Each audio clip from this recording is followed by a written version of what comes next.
24 சில வசனங்களை கொஞ்சம் யாராவது நல்ல சத்தம் மைக்கில் வாசிங்களேன்.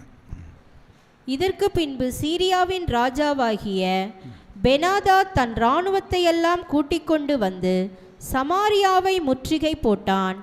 அதனால் சமாரியாவிலே கொடிய பஞ்சம் உண்டாயிற்று.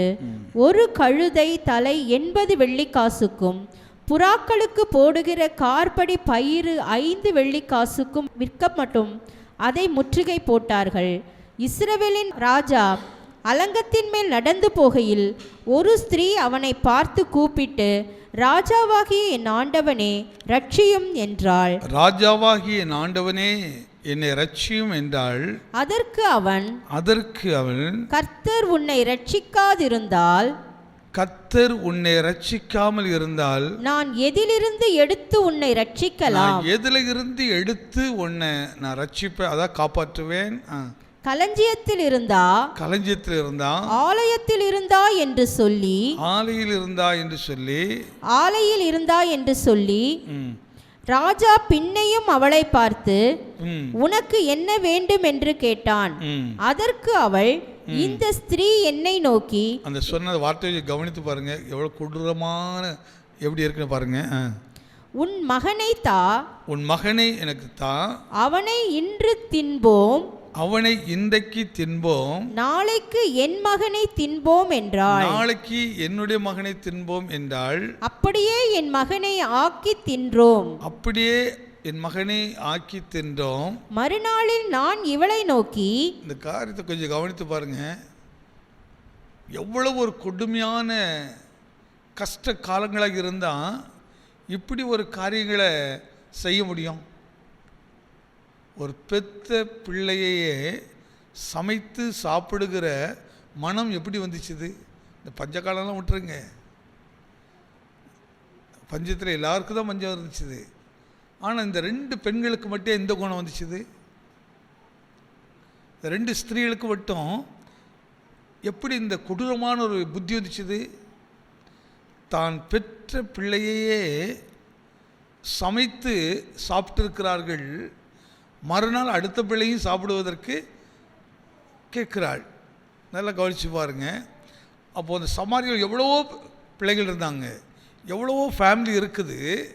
ஆனால் இவங்க 2 பேரும் என்ன நிலையில் இருந்திருக்கிறா கொஞ்சம் கவனித்து பாருங்கள். நம்ம நினைக்கிற சிலத்தெல்லாம் நரபலி அந்த மாதிரிலாம் என்னமோ இன்றைக்கி தான் நடக்கிற மாதிரி நினைக்கிறோம்.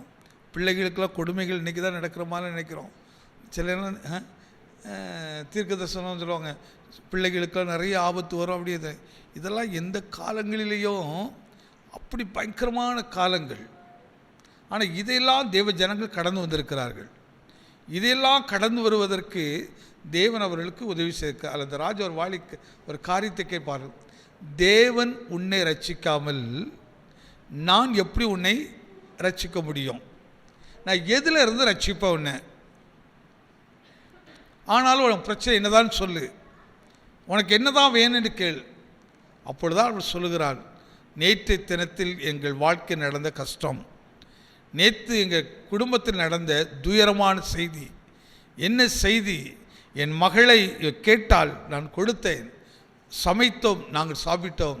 ஆனால் இன்றைக்கு அவளோ நான் செய்வது போல அவள் உண்மை உள்ளவளாக இல்லை. அவள் தன் பிள்ளையை கொண்டு மறைத்து வைத்து கொண்டாள். கவனித்து பாருங்க,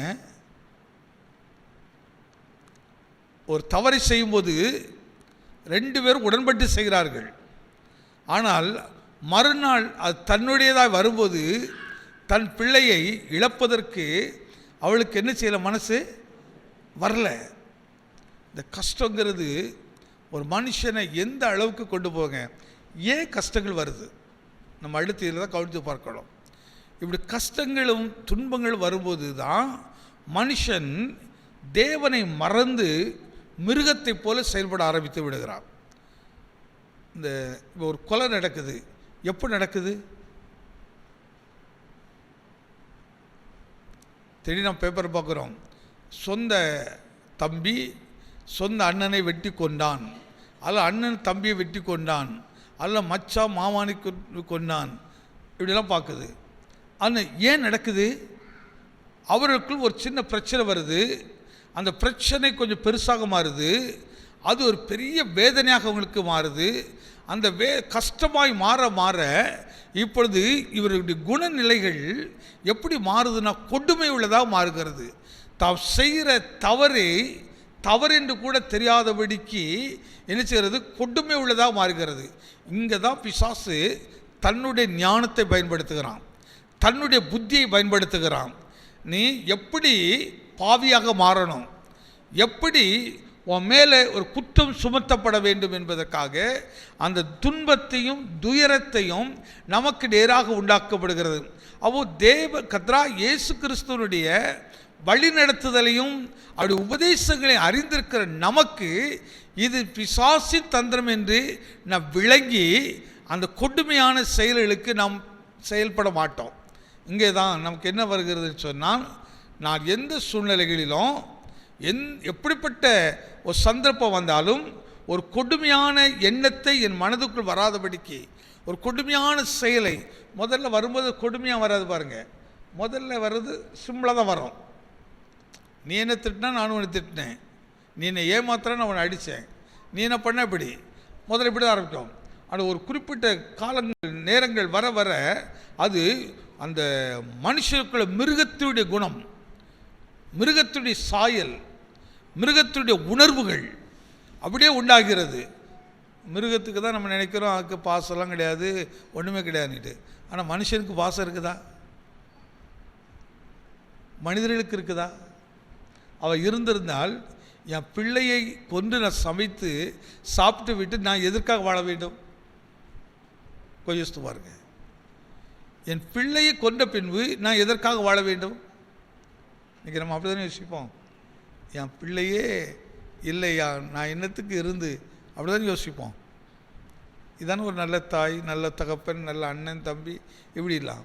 ஆனால் இவனுடைய குணம் எப்படி இருக்கு பாருங்கள், குணாதிசயங்கள் எப்படி இருக்கு பாருங்கள். பெற்ற பிள்ளை சமைக்கிற அளவு கொடுமை. நம்ம நினைக்கிறோம் நம்ம ஏதோ இன்றைக்கி ரொம்ப கஷ்ட காலத்தில் இருக்கிற மாதிரிலாம் நினைக்கிறோம். இல்லைங்க, இதை விட கஷ்ட காலத்திலெல்லாம் ஜனங்கள் கடந்து வந்தார்கள். அவர்களை நடத்தின தேவன் நம்மை நடத்துவாரா நடத்த மாட்டாரா?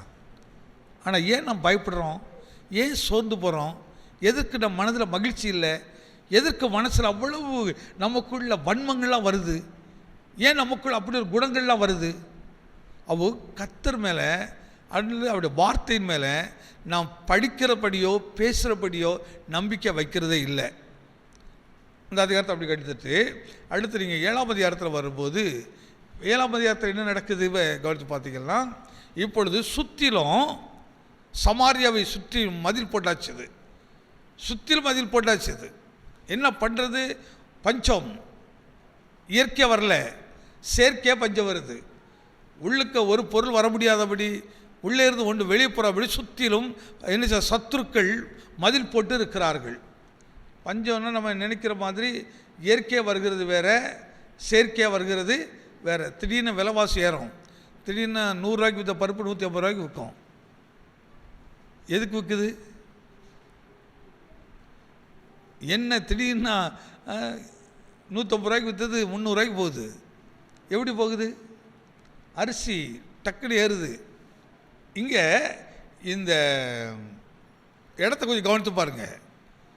சுற்றிலும் எதிரிகள் வந்து படைகளை வைத்துக்கொண்டு ஒருவனும் வெளியே போகக்கூடாது, ஒருவனும் உள்ளே வர முடியாது. ஒரு பொருள் உள்ளே இருக்கிறத எடுத்து எவ்வளோ சாப்பிட முடியும்? கொரோனா காலத்தில் அப்படி தானே செய்தோன்னே, வீட்டில் இருக்கிற பேங்கில் இருக்கிறதெல்லாம் கொஞ்சம் கொஞ்சம் எடுத்து சாப்பிட்டோம். அதுக்கப்புறம் என்ன பண்ண முடியல, ஒரு ஸ்டேஜுக்கு அப்புறம் கொரோனா மாதிரி தான், அந்த மாதிரி தான் இப்படி குணங்கள். நான் இது குணத்தை பற்றி பேசுகிறேன்.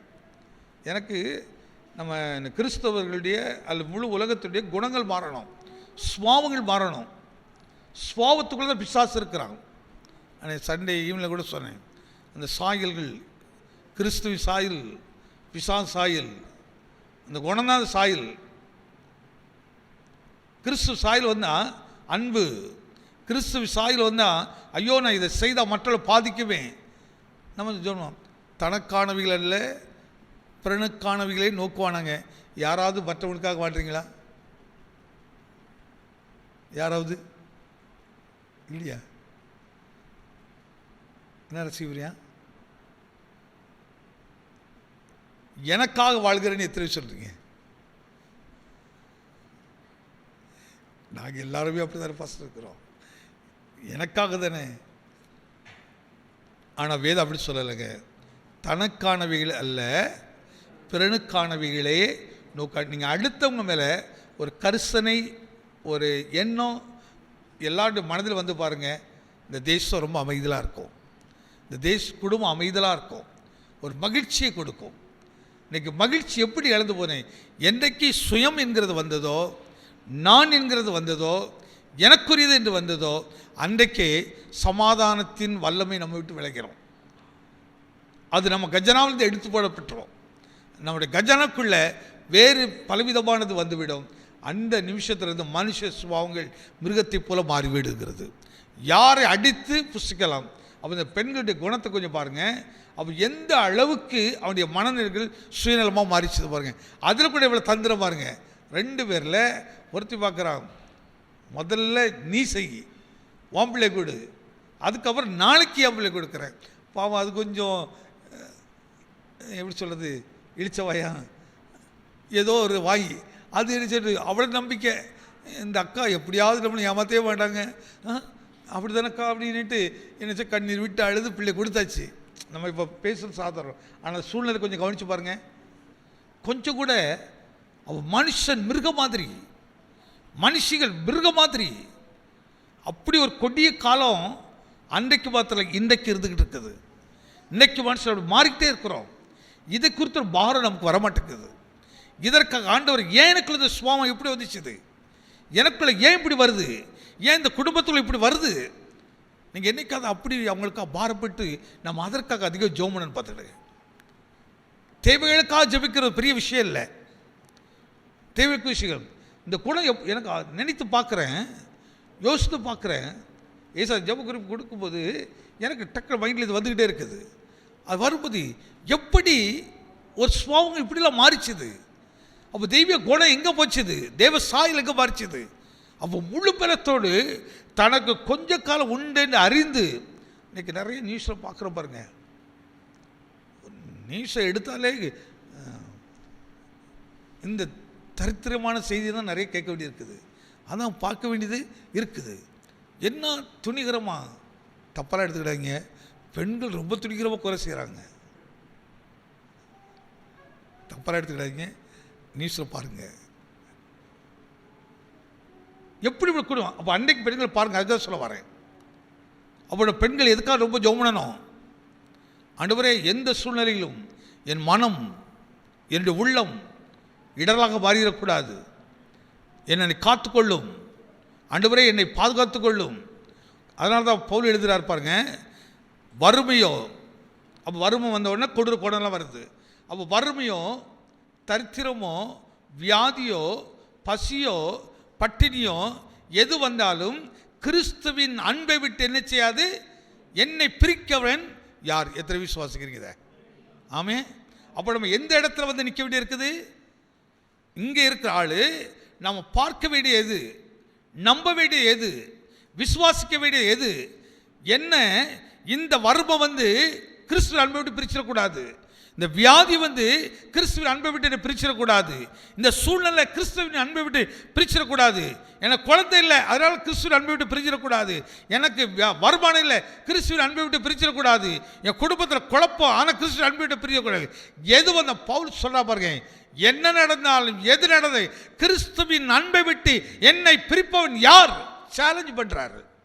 அப்படியானா பவுலுடைய உள் மனம், உள்ளான ஆத்துமாவில் அந்த அளவுக்கு கிறிஸ்துவினுடைய அன்பு நிறைந்து போயிருது பாருங்க. அந்த அன்பை எந்த வல்லமையும் எடுக்கவே முடியல. கஷ்டம் வருது, இருக்குது, அவமானம் வருது, நிந்த வருது, தூக்கி எறிகிறார்கள், கொலை செய்ய திட்டமிடுகிறார்கள்.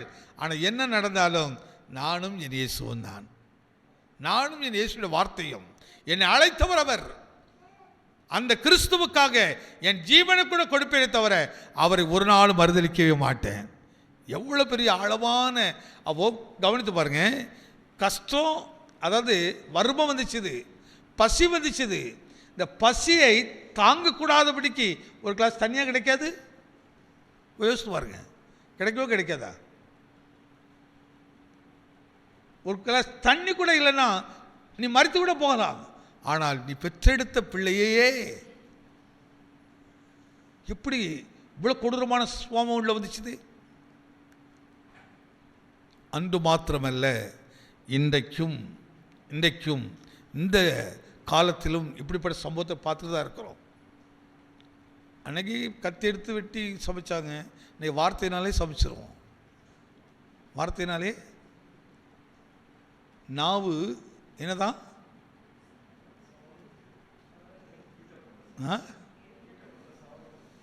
நாவு என்னது? சவர கத்தின்னு சொல்றாங்களே, எதுக்கு?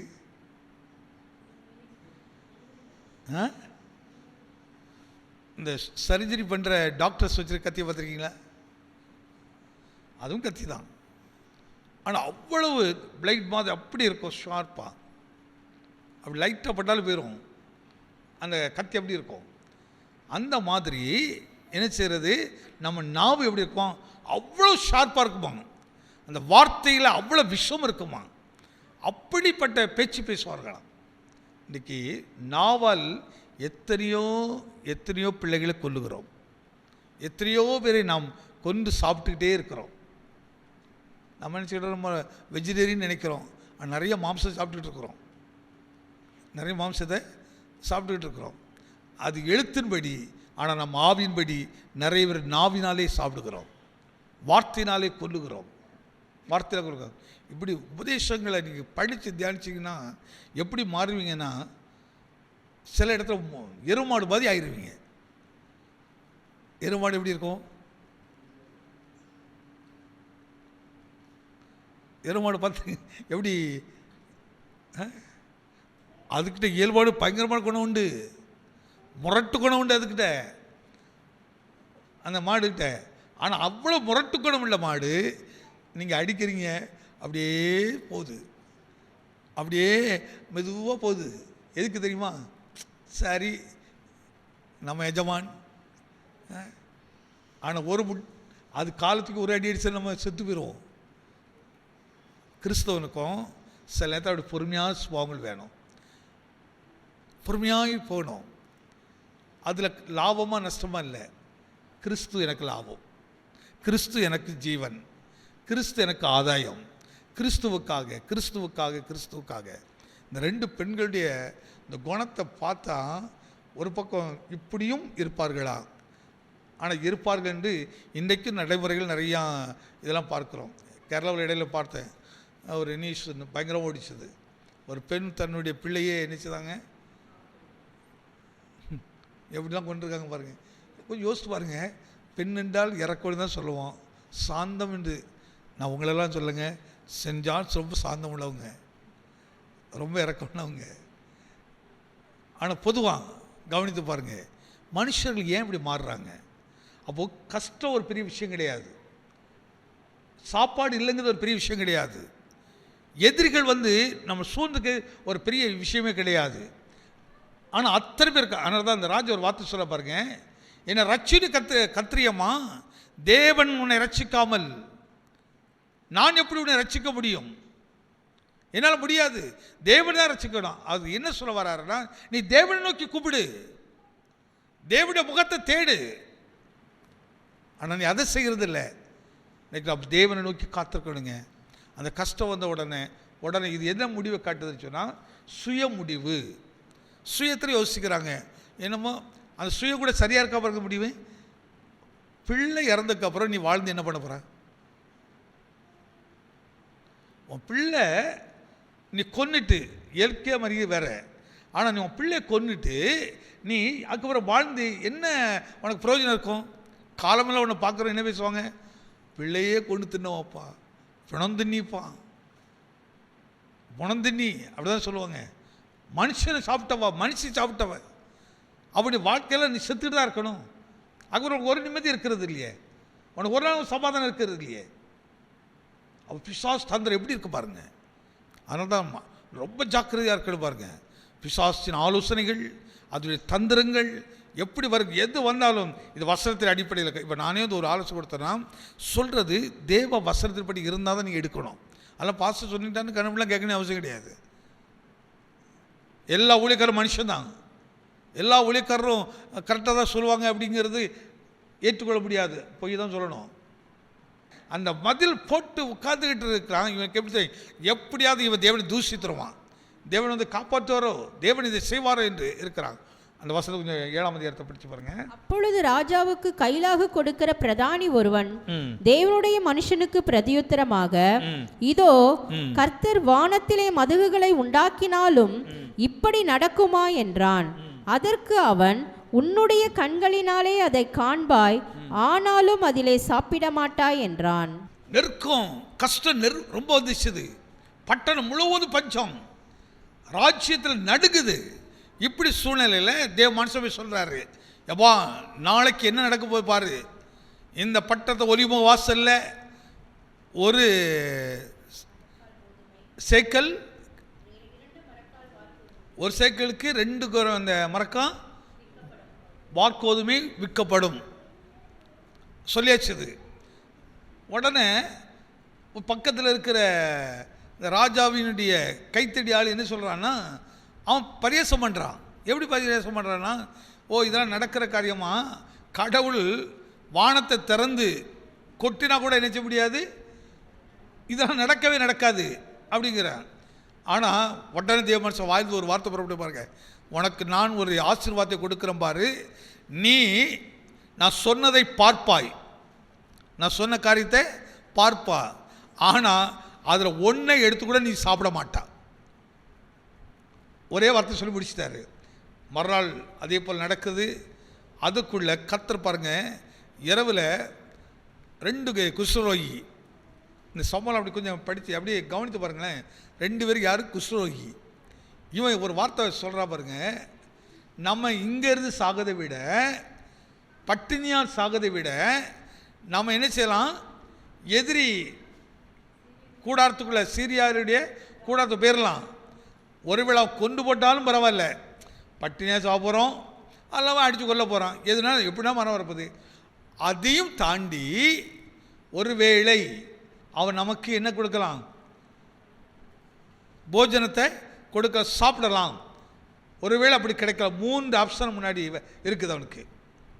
2 ஆப்ஷன் என்னது, ஒன்று சாப்பிடாமல் மறிக்கிறது, அதில் எதிரி கையால் மடிவது.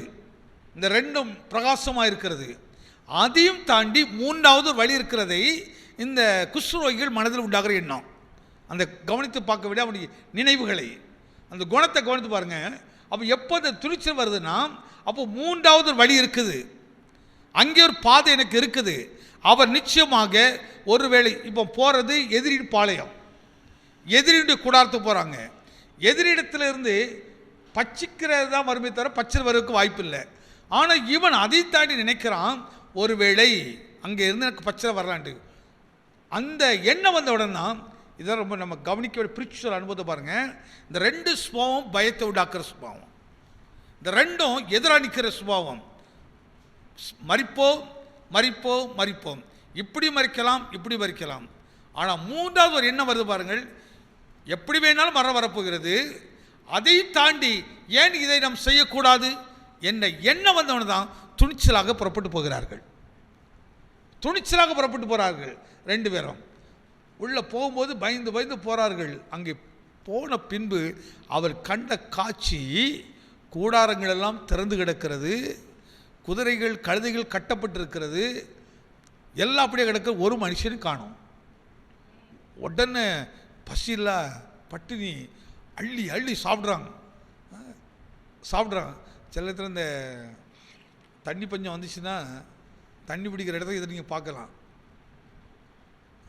உடஞ்சி கிழிஞ்செல்லாம் பிடிச்சி விட்டு யாருக்கிட்ட நெருங்கிட மாட்டோம், பிடிச்சி இங்கே வை அங்கே எல்லாத்தையும் சின்ன சின்ன பக்கெட்டில் கூட பிடிச்சி சண்டை போட்டு பிடிப்போம். இவனுக்கு பசி என்ன செய்திருப்பான், கிடைக்கிறதுல உள்ள சாப்பிட்றான், அடுத்த கொடுத்த அங்கே இருக்குது சாப்பிட்றாங்க. இப்போ தான் அடுத்த உணர்வு வருது, அடுத்த குணம் வேலை செய்ய ஆரம்பிக்குது.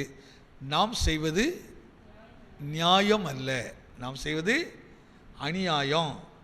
நம்ம நியாயமாக நடக்கவே இல்லை. பசி போனப்புறம் தான் கொஞ்சம் புத்தி வருது. புத்தி தெளிந்த உடனே சொல்கிறாங்க, நான் உடனடியாக இந்த நற்செய்தியை நற்செய்தியை எடுத்துகிட்டு போனோம். போன உடனே ராஜாவுக்கு இது செய்தி போது ராஜா என்ன சொல்கிறாரு தெரியுமா? ராஜா உடனே என்ன செய்கிறார்? உடனே புறப்பட்டு ஓடுறாரா? ஒருவேளை நாம் இருக்கிற இந்த நிலைமையை பார்த்து இவர்கள் எல்லாவற்றையும் திறந்து வைத்து வெளியே தள்ளி போய் நின்று நாம் இங்கே நுழையும் போது பட்டணத்தையும் நம்மை பிடிப்பதற்கு இவர்கள் சதி திட்டம் செய்யலாம் என்று நினைத்து பயப்படுறான். ஆனால் இப்போ கூட இவனுக்கு யார் சொன்ன ஞாபகத்தில் வரல? தேவ மனுஷன் சொன்னார்களா, நாளைக்கு ஆனால் தான் வானம் ஒழிந்து போகலாம், பூமி ஒழிந்து போகலாம், கர்த்தர் உங்களுக்கு சொன்ன வார்த்தை ஒழிஞ்சு போகாது, கர்த்தர் உங்களுக்கு சொன்ன தீர்க்கதரிசனம் மாறாது. உங்களை குறித்து கர்த்தர் என்ன சொன்னாரோ அந்த வார்த்தை ஒரு நாள் மாறுவதில்லை. ஆனால் அது நம்பக்கூடாதபடிக்கு குணத்தை மாற்றுகிறது.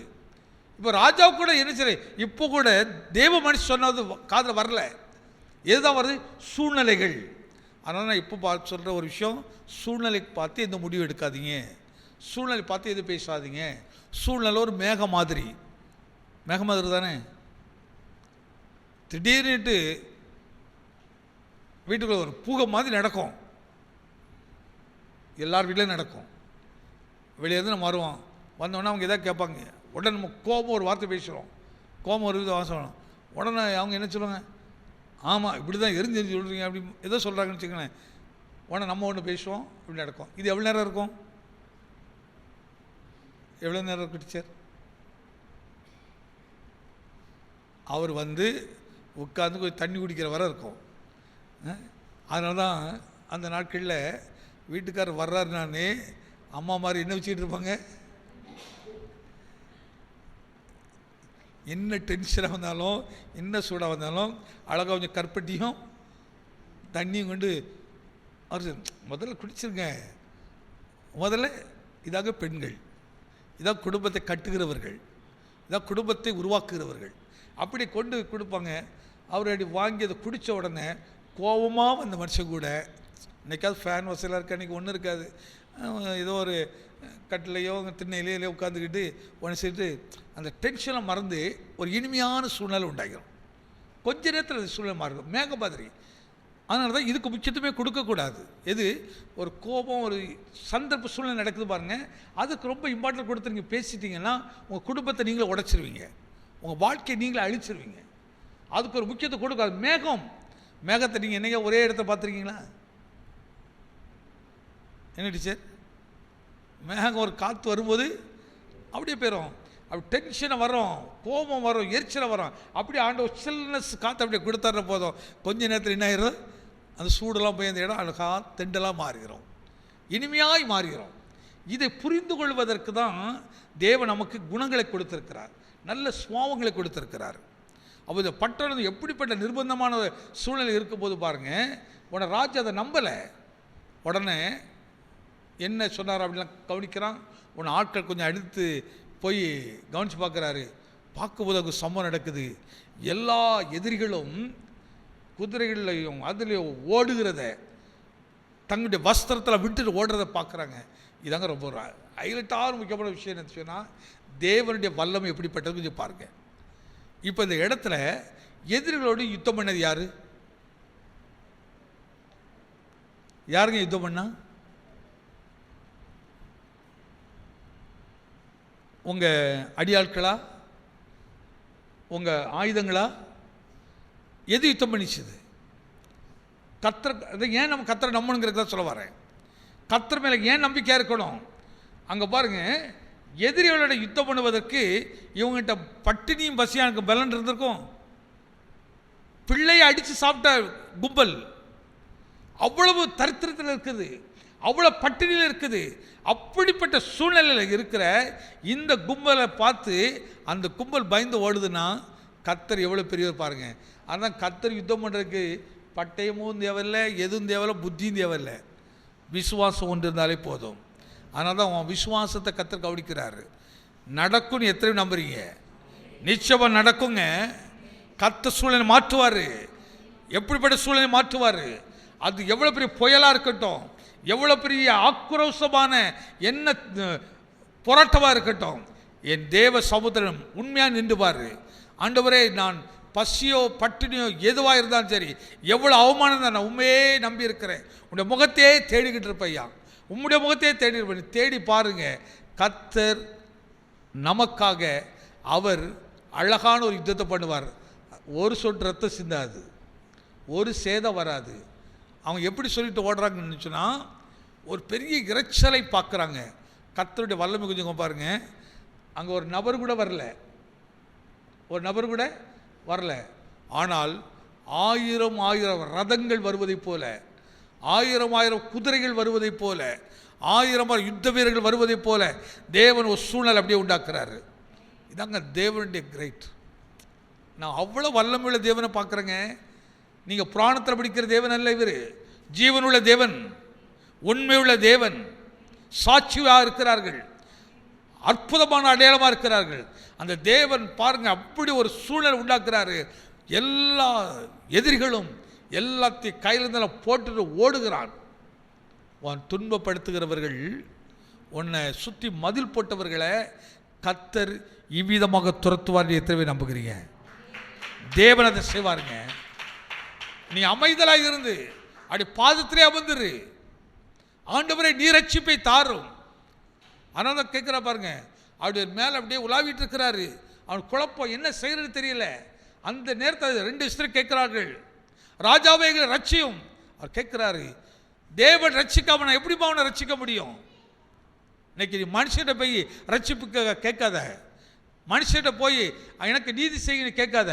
நீ தேவனிடத்தில் நில்லு, தேவனிடத்தில் கேளு, ஆண்டவரே நீங்க எனக்கு நீதி செய்யுங்க, நீங்க என்ன விசாரிங்க, நீங்க என்ன கவனித்துக் கொள்ளுங்க. என்னை சுற்றிலும் பயங்கரமான மதில்கள் போல சத்துருக்கள் இறங்கி நிற்கிறார்கள். இப்போ நான் என்ன செய்வேன்னு தெரியாது, என்ன பண்ணுவேன்னு தெரியாது. நான் ஒரு கூட்டுக்குள்ள இருக்கிற புழு பாதி இருக்கிறையா. கர்த்தர் யுத்தம் பண்ணுவார், கர்த்தர் செயல்படுவார். பாருங்க, ஆண்டவர் செயல்படுவதற்கு எந்த மனுஷ கூட இல்லை. ஆனால் தான் அழகாக சொல்லுவார், நீங்கள் பேசாவிட்டால் இந்த கல்லுகள் கூட பேசுவோம். நீங்கள் பேசாத இந்த காற்று கூட பேசுவோம், காற்று கூட யுத்தம் பண்ணும். இதாங்க தேவன், நாம் ஆராதிக்கிற தேவன். இப்படிப்பட்ட தேவனை விட்டு எப்படிங்க விலகிறதுக்கு மனசு வந்துச்சு? இப்படிப்பட்ட தேவனை விட்டு மறந்து போகிறதுக்கு எப்படி முடிகிறது? அப்போ வெறும் பணத்துக்காக கர்த்தரை தேட விலகிடுவான், வெறும் தேவைக்காக, வெறும் சாப்பாட்டுக்காக கர்த்தரை தேட விலகிடுவான். ஆனால் உண்மையான கிறிஸ்துவனுடைய அன்பை ருசித்தவர்களை ஒரு நாள் கிறிஸ்துவை விட்டு நம்ம பிரிக்கவே முடியாது. அதனால தான் பவுல் எழுதுகிறாரு, கிறிஸ்துவின் அன்பை விட்டு நம்மை பிரிக்கிறவன். இப்போ யாராவது சாப்பாடு கிடைக்கிறதுன்னுட்டு கடவுள் தேடுறதுங்க, சாப்பாடு கிடைக்கல நினச்சிவான், இந்த ஆண்டவர் சாப்பாடை கொடுக்க மாட்டாரியா, அந்த ஆண்டவர்கிட்ட பணம் கொடுப்பாரு, இங்கே போனால் இது கிடைக்கும், போயிட்டே இருப்பாங்க. ஆனால் இந்த கிறிஸ்து யாரு? அவர் இம்மைக்குரிய தேவனா? ஏசு சொல்ல பாருங்க, நான் நினைத்தேன் அங்கே எத்தனையோ விதமான தேவதூர்களை இறங்குவாங்க, எனக்காக யுத்தம் பண்ணியிருப்பார்கள். நான் இந்த உலகத்துக்குரிய ராஜா இல்லை, நான் பரலோகத்தின் ராஜா, ராஜாதி ராஜா. நான் தன்னை குறித்து அப்படிதான் வெளிப்படுத்துறாரு. அந்த தேவனை நான் உண்மையாக நேசித்தனுச்சுன்னா, உண்மையில் இந்த உலகத்தில் உள்ள கஷ்டம் பெரிய கஷ்டமாக தெரியாதுங்க. அந்த அன்பை ருசித்தவங்களுக்கு தாங்க மரணமானாலும் ஜீவனானாலும் எதுவானாலும் கிறிஸ்து அன்பை நம்ம பிரிக்கவே முடியாது. ஏன்னா அதை ருசித்து பார்த்தவங்களுக்கு தான் தெரியும்.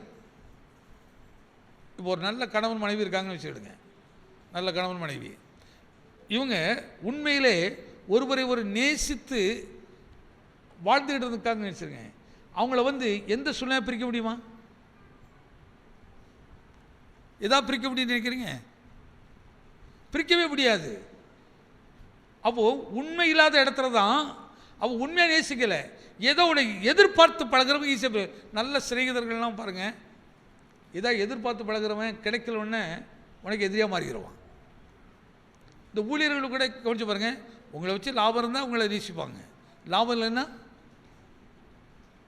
அப்போ எதிர்பார்க்கிறது அன்பினால் எதிர்பார்க்கறது இல்லை. ஆனால் தான் அன்புக்கு அவ்வளோ பெரிய வல்லமைட்டு, அதுக்கு தாங்குகிற சக்தி அதிகங்க. எப்போ வாழ்க்கை பாரமாக மாறுது? அந்த அன்பு குறையும் போது தான் வாழ்க்கை பாரமாக மாறும். அன்பு குறையும் போது தான் வாழ்க்கை துன்பமாக மாறும். அன்பு குறையும் போது தான் நமக்கு அது வேதனை உள்ளதாக மாறும். இப்போ வேதனை வந்த உடனே நான் சுமக்க ஆயத்தமாக இல்லை, தூக்கி வச்சுருங்க, போகலாம், நேர கோர்ட்டில் போய் டைவர்ஸ் வாங்கிடலாமா? எங்கே போயிடலாம், உடனே டைவர்ஸ் பண்ணிடலாமா நினைக்கிறோம். அப்போது இவங்க வாழ்க்கையில் தேவனால் இணைக்கப்படலை, அல்லது தேவனால் உருவாக்கப்படலை, தேவனுடைய வசனத்தை கேட்டு அதன்படி இணைக்கப்படலை, அவங்க அந்த இணைந்து வாழலை. அதனால இப்போ கொஞ்ச நாளிலே சிலருக்கு 1 வருஷம் 2 வருஷம் 3 வருஷம் 30 வருஷத்துக்கு பிறகு கூட சிலது இப்படிலாம் யோசிக்குது, அந்த பாரத்தை சோதனை. ஆனால் அந்த அன்பு அப்படி இல்லைங்க, மரண பரியந்த வரை நமக்கு அது கஷ்டமே இல்லாமல் சுமப்போம். நான் பிள்ளையை எவ்வளோ நேரம் தூக்குறோமோ தூக்கலையா, ஒரு குறிப்பிட்ட காலம் வருது, அந்த பிள்ளை அப்புறம் நம்மளை சுமக்குது. இப்படி ஒருவருக்கு அந்த லைஃப்பு எப்படி கத்த இணைக்கிறார் பாருங்க. இப்போ இதுதாங்க ஒரு கரெக்டான வாங்குறதும் கொடுக்கிறதும். அன்னைக்கு அவர்கள் எனக்கு கொடுத்தார்கள், இன்றைக்கு நான் அவர்களுக்கு கொடுக்குறேன். குடும்ப வாழ்க்கை எப்படி இருக்குன்னு நினச்சி பாருங்கள், என்ன மகிழ்ச்சியாக இருக்கு பாருங்க. கஷ்டம் தெரியாது, அல்லன்னு சொன்னால் அது பாரமாக தெரியும். இந்த பாரமாக தெரியுதுனால தான் இன்றைக்கி கிறிஸ்தவத்துக்கு டைவர்ஸ் அதிகம், முதியோர் இல்லத்தில் கொண்டு பெற்றோர் விடுறது அதிகம், பராமரிப்பு இல்லாமல் போகிறது அதிகம். இதெல்லாம் பெரிய பாரங்களாக இருக்கிறது, பாரம் இருக்கிறது. அப்போது இந்த துன்பத்தை கொடுப்பது எதற்காக? நாம் தேவனுக்கும் நமக்கும் இடைவெளி உண்டாக்குவதற்கு. நீ தேவனாக தான் யோபு சொல்கிறார். யோபுடைய புஸ்தகம் பார்க்கும்போது சொல்கிறான், யோபு மனைவி வந்து சொல்கிறாங்க, அருமையா, என் மனுஷனே நீ எப்படிலாம் இருந்தாலும் இன்றைக்கி இந்த கடவுளை இப்படி வச்சு விட்டாரு, நீ என்ன போய் கடவுளுங்கிறீங்க, தேவனை தூசித்து என்ன செய்யுது. ஆனால் அப்படியே யோபு உள்ளக்கு இருக்கிற தேவ அன்பு அப்படி நெருக்கி ஏவது பாருங்க. அவர் சொல்கிறாரு, பைத்தியக்காரி பேசுகிற போல நீ பேசாத. யோபுடைய பார்வையில் அந்தமாக பெரிய அறிவாளி நினைப்பு, ஆனால் யோபு பார்வையில் பைத்தியக்காரி பேசுவதை போல பாருங்க. நன்மை பெற்ற நாம் தீமையை பெற்றுக்கொள்ள வேண்டாமா? என்னதை வரட்டும், அவ்வளோ நன்மையை எவ்வளோ பெற்றோம், அந்த தேவனிடத்தை பெற்றோம். அவர் தான் என்னை ஐஸ்வர்யமாக்கினார், அவர் தான் என்னை பிரபுவாவை மாற்றினார், இந்த இடத்தை வைத்து கொண்டு வந்தார். அப்போ அந்த தேவனை விட்டு எப்படி நான் விலகுவேன்? கிறிஸ்துவின் அன்பை விட்டு யார்கிட்ட பிரிக்க முடியும்? கஷ்டத்தில் ஒரு மனுஷன் தப்பாக பேசுகிறான்னா அவன் தேவ அன்பினால் உருவாக்கப்பட்ட ஆள் கிடையாது. எவ்வளோ கஷ்டங்கள் வந்தாலும் தேவனை உயர்த்தி பேசுவது வாழ்க்கை. கஷ்டத்தை வைத்து முடிவெடுக்காதீங்க, சூழ்நிலை வைத்து முடிவெடுக்காதீங்க. இந்த சூழ்நிலை வச்சு முடிவெடுத்ததுனால தான் தாய் பிள்ளையை இழந்தாள். இதெல்லாம் நமக்கு ஒரு ஆவிக்குரிய சப்ஜெக்ட் போதிக்குது, நம்ம குணத்தை போதிக்குது. உன் சூழ்நிலை கூட உன் குணம் எப்படி இருக்கணும், நீ அதை போய் தாங்கிக்க, பசிய பட்டினி தாங்கிக்க, எப்படியாவது கடந்து போக பலப்ப தேவனை நோக்கி பாரு. அவர் கேட்குற, ஆண்டவரே ராஜாவே ரட்சியும், ரட்சிக்க நான் எப்படி போக முடியும்? தேவன் தானமா உன்னை ரட்சிக்கணும். கர்த்தர் பாருங்க எப்படி ரட்சித்து எப்படி யுத்தம் பண்ண பாருங்க. எனக்கு அதில் தேவ மனுஷன வார்த்தை அப்படியே நிறைவேற பாருங்க. நாளை தினத்தில் உங்களுக்கு அந்த வார்த்தையை படிக்குமா? வார்த்தையை கேளுங்கள். நாளை இந்நேரத்தில் சமாரியாவில் வாசலிலே ஒரு மரக்கால் கோதுமை மா 1 சேக்காலுக்கும் 2 சமாரியாவை இப்போ மறந்துருங்க. இந்த சமாரியா இப்போ யார்? எது சமாரியா? நமக்கு எதுங்க நமக்கு சமாரியா? நம்ம சென்னை தானே, நம்ம கொடுக்கூர் தானே, நமக்கு இதான் சமாரியா. நீ இந்த இடத்துல ஒருவேளை இப்படிப்பட்ட ஒரு சூழ்நிலையில் இருந்தாலும் இப்போ விசுவாசத்தை வளரணும். அப்போது அன்றைக்கு இவ்வளவு பயங்கரமான ஒரு சூழ்நிலை இருக்குது. வெளியே ஒரு பொருள் உள்ள வர முடியாது, எந்த தானியமும் உள்ள கிடையாது. இப்படிப்பட்ட இடத்துல இந்த தேவ மனுஷன் எப்படி சொல்கிறாரியா, நாளைக்கு இதே நேரத்தில் இந்த இடத்துல 1 சேக்கலுக்கு 2 படி வார்கோதுமை விற்கப்படும் சொல்கிறாரு. எப்படி நடக்கும் அப்படின்னு சந்தேகப்படாத, நடக்கும். எதை நம்புறீங்க? இதாங்க உங்கள் விசுவாசம். வனாந்தரத்தில் ஆறு ஓடுனா ஓடும், காற்றையும் பார்க்க மாட்டீங்க, மழையையும் பார்க்க மாட்டீங்க. ஆனால் உங்கள் வீட்டு வாய்க்கால்களில் தண்ணி நிறைவாக இருக்கும், உங்கள் வீட்டுக்குள்ள மகிழ்ச்சி நிறைவாக இருக்கும். தேவனால் கூடாத காரியம் ஒன்றுமே கிடையாதுங்க. நான் ரொம்ப நல்லா சொல்லணும்னு சொன்னால், கணவன் மனைவி 2 பேர் ஜெபிக்கிற ஜெபத்தை விட 1000 ஊழியக்காரன் வந்து ஜெபம் பண்ணால் கூட அந்த வல்லமை கிடையாது. கணவன் மனைவி ஒரு மனமாக ஜெபிக்கணும். பாஸ்டர் சொன்னார்னுட்டு கையை பிடிச்சிக்கிட்டு ஏதோ தோத்திரம் பண்ணுறதில்ல, 2 பேரும் ஒரு காரியத்தை எடுக்கணும். இந்த காரியத்துக்கு நம்ம 2 ஒருமனப்படுவோம் அப்படிதான் சொன்னார். 2 பேர் 3 பேர் என் நாமத்தினாலே ஒருமனப்பட்டு ஜெபிக்கும் போது தேவன் அங்கே என்ன செய்வார்? தேவன் செயல்படுவாரா செயல்பட மாட்டாரா? இந்த இடத்துல பிசாசில் உங்களை கை வைக்கிற இடம், இந்த இடத்துல பிசாசு வஞ்சிக்கிற இடம். அந்த ஒரு மனதை கணவனுக்கும் மனைவிக்கும் செயல்பட விட மாட்டான். சிலர் கையை பிடிச்சிருப்பாங்க, ஆனால் மைண்டு எங்கேயோ இருக்கும், எதையோ யோசிச்சுட்டு இருப்பான். அங்கே எங்கே எப்படி நடக்கும்? ஒரு மனதுக்கு அவ்வளோ வல்லம் இருக்குது, ஒற்றுமைக்கு அவ்வளோ பெரிய வல்லம் இருக்குது. அன்றைக்கி தந்திரமாக பிசாசு அப்படி செய்கிறான். ஒரு மனம் இல்லாமல் ஆக்கிறதான், ஒற்றுமை இல்லாமல் ஆக்கிறதான். ஒரு மனம் பாருங்க. அப்போ இன்றைக்கி நீ கொஞ்சம் எல்லாம் டெஸ்ட் பண்ணி பாருங்கள். 2 பேரும் அப்படி செய்து பாருங்கள். ஒரு குறிப்பிட்ட நேரத்தை செலக்ட் பண்ணி வச்சுட்டு அந்த நேரத்தில் நம்ம 2 பேரும் ஒரு மனமாக நிற்போம். இந்த தடை நீங்கும், இந்த கஷ்டம் மாறும், இந்த துன்பம் மாறும். கணவனுக்கும் மனைவிக்குள்ள ஏன் கர்த்தர் கணவனை மனைவி இருவராக இல்லாமல் ஒருவராக படைச்சாரு? ஏன் இது ஆண்டோட பிளான்? அது கர்த்தருடைய திட்டம். ஏது அப்போ 2 குடும்பத்திலிருந்து வருது, ஆனால் ஒரே குடும்பமாக மாற்றுறாரு. ஒரே குடும்பம் மாற்ற வர ஒரே ஆவியை கொடுக்குறாரு. அதனால பொதுவாக ரொம்ப எப்படி இருக்குன்னு சொன்னால், ஒரு நல்ல ஃபேமிலி, ஒரு நல்ல ரட்சிக்கப்பட்ட ஃபேமிலினா கணவன் மனதில் என்ன இருக்கோ அப்படியே மனைவிக்கு இருக்கும், மனைவிக்கு என்ன இருக்கோ அப்படியே கணவனுக்கு இருக்கும். 2 பேருக்கு அப்படி ஒரு மனம் இருக்கும். கணவன் சொல்லுவார், நான் இப்படி செய்யலாம்னு நினைக்கிறேன், 1 மணி நானும் தான் நினைத்தேன். மனைவி சொல்லும்போது நானும் அதை நினைத்தேன். அந்த ஒற்றுமை, அந்த ஒருமனப்பட்டு ஜோமணி பாருங்கள். ஏன்னா 2 பேர் 3 ஒருமனப்படும் போது வேத சொல்ல நான் அங்கே இருப்பேன்னு சொல்கிறார். அப்போ ஒருமனை இல்லாத இடத்துல தேவன் வரமாட்டார், பிசாசு வந்துடும். ஏன்னா அவனுடைய இடம் எதுனா, ஒரு மனம் இல்லாத இடத்துல பிசாசு இருப்பான், ஒரு மனம் இருக்கிறது தேவன் இருப்பார், தேவன் இருப்பார். அப்போ ஏன் கஷ்டம் பெருகிட்டே இருக்குது, வேதனை பெருகிட்டே இருக்குது? அங்கே ஒரு மனம் இல்லை நமக்குள்ள. நீங்கள் இதில் கொஞ்சம் ஆராய்ந்து பார்க்கணும், ஏன் நமக்கு இந்த பிரச்சனை வந்துச்சுது. அப்போ இங்கேயும் நம்ம தவறு பண்ணியிருக்கிறோம். அப்போ 2 ஒருமனப்படுங்க, ஒருமனப்படி ஜோமனி பாருங்கள். இந்த மாதத்தை முடிக்கும் போது ஒரு அற்புதத்தை நீங்கள் காண்பீங்க. நாளைக்கு இல்லை, அடுத்த வருஷம் இல்லை, இந்த மாதத்திலேயே ஒரு மாற்றம் வரும். 2 பேர் ஒருமனப்படும் போது என் நாமத்தை ஒருமனப்படும் அங்கே எனக்கு இருப்பேன்னு சொன்னார். உங்களுக்கு தெரிய ஆச்சரியமாக இருக்கும், என்ன நம்ம ஒரு ட்ரீட்மெண்ட் எடுக்கல, எது எடுக்கல, எப்படி நடந்துச்சு? நடக்கும்.